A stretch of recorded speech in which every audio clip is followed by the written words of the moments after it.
Hi, Bobby Lopez here with you from Texas State University. I want to talk about the four mallet etude that I chose, and that was the Minuet by Carcassi out of Miss Rebecca Kite's Anthology for Lute music for Marimba. As a guitar player as well, I really was drawn to this piece, but the other reason that I was drawn to it is because I really feel like it really helps us develop a lot of four mallet technique, whether that's hand-to-hand, melodic, and accompaniment, or when you're really looking at technically, I'm playing a lot of independent strokes, we're playing some single alternating strokes, we're playing some double vertical strokes. So all the movements as a marimbist are in this piece, and it really puts those to the test, and it really makes you have to perfect that technique to be able to be comfortable enough to play this piece. That's the reason that I chose this piece. The mallets that I chose for this piece, I also went through a whole bunch of different mallets, and the ones that I landed on are the Innovative Percussion Partisan Series. Again, I play with a little bit of a weightier mallet, but this mallet really allows for you to be able to use the weight of the mallet to produce good warm tone from the marimba, which I think is very important.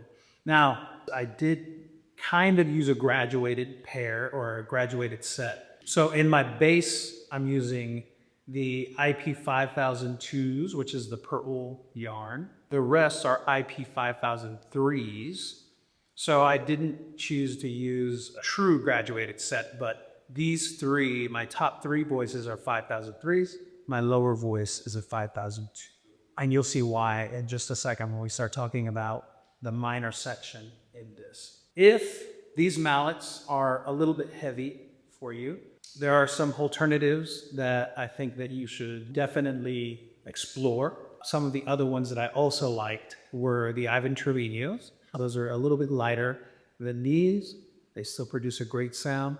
Innovative Percussion 240, the IP 240s. That is also a great mallet to stick with as well. A little bit lighter than these as well. So when you start getting to some of the single alternating strokes in the left hand, maybe a lighter weight mallet might be easier for you to execute some of those single alternating strokes. So I would definitely encourage you to try these mallets and try some of the alternatives that I mentioned. And I think that you'll be pleased with some of those suggestions for you.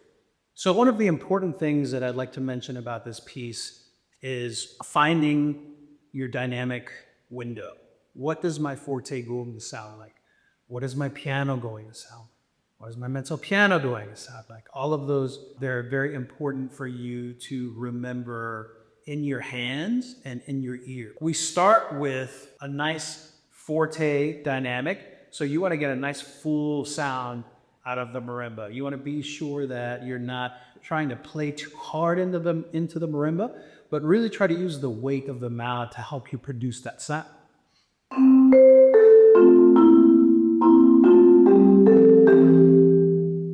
And from that forte, you now know where the mezzo forte will lie, which will be slightly under that dynamic.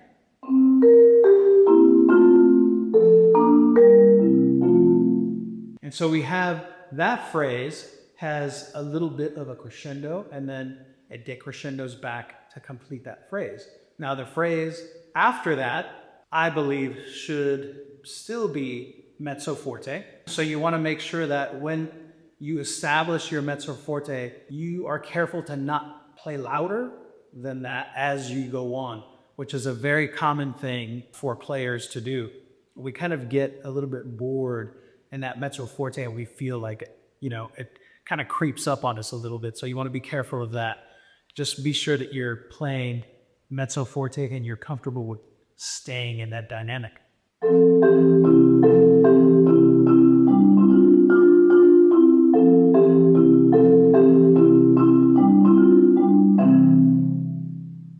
And then we go into the next phrase, which is forte once again. So try to remember what your dynamic sounded like and felt like at the beginning of the piece. and that will be the next phrase. Now let's talk about why I chose to put a little bit softer mallet in the bass. And that is because once we get to the minor section here, I wanted to be sure that when we go to these lower notes, that we're going to get a good bass sound.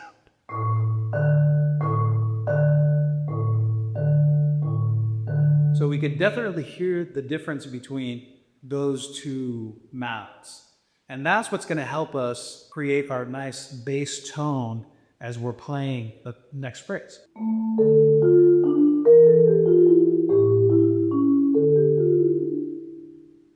So you want to make sure that you start that phrase. The dynamic for that phrase is piano, or I chose to change it to piano rather. And then there's a slight crescendo that happens, and then a slight decrescendo that happens again. So you want to be comfortable with being able to play softly and produce a good tone. What I mean by that is still use the weight of the mallet rather than holding onto the mallet too tightly and kind of making a ghosting sound. We don't want that.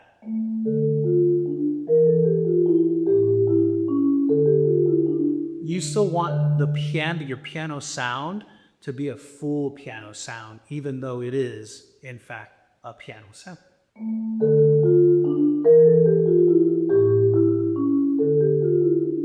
And so, although the dynamic differences are very slight, you really want to try to do your best to make a little bit of a crescendo and a little bit of a decrescendo.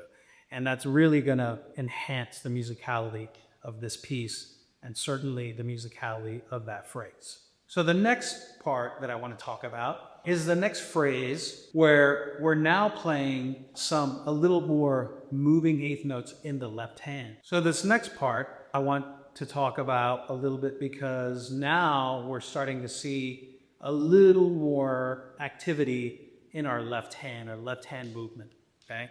We want to be sure that we're playing these alternating strokes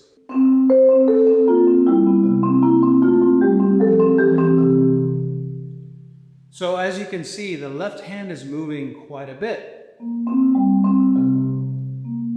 So you're having to change your interval as you move down.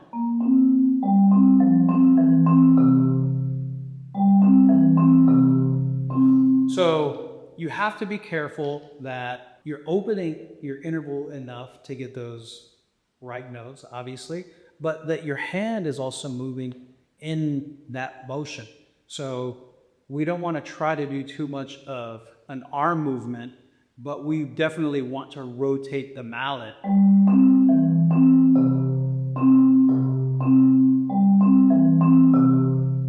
As you're descending that line. And it's also a little quicker. So try to practice that, obviously practice that slowly, but as you start to get more comfortable with it, make sure that your motions remain smooth, that you're not using a kind of jerky motion to get you from note to note. You want all of those motions to remain smooth. So as we play the next section, you'll see that again, where we have these single alternating strokes. That's pretty tricky. So again, it's the same motion that we talked about. You want for that motion to be nice and smooth. You want to try to not make that an arm movement, but we want it to be a wrist rotation. Now this one, you're not going to open your interval, or I should say, I don't think that you should open your interval all the way up to an octave to create that. What I think you should do is open your interval and use a little bit of arm motion to get us back to that octave C. I think that's going to be a good compromise between using a single alternating stroke and getting us back to the octave, because that's a big jump. And so we conclude the piece with a similar phrase that we had before, but the only difference is that I did put a ritornando at the very end, and I also put a ripper, and that ripple is going to start with a bass note and go 1, 2, 3, 4 at the very end.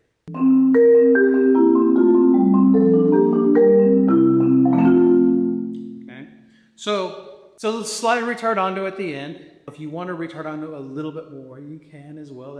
I believe that's a musical choice that you can make. But the important thing is at the very end that you play the ripple very comfortably. Try not to rip that so that it sounds quick, okay?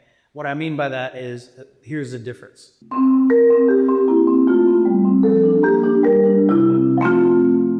We want to try to open that ripple as much as we can, okay?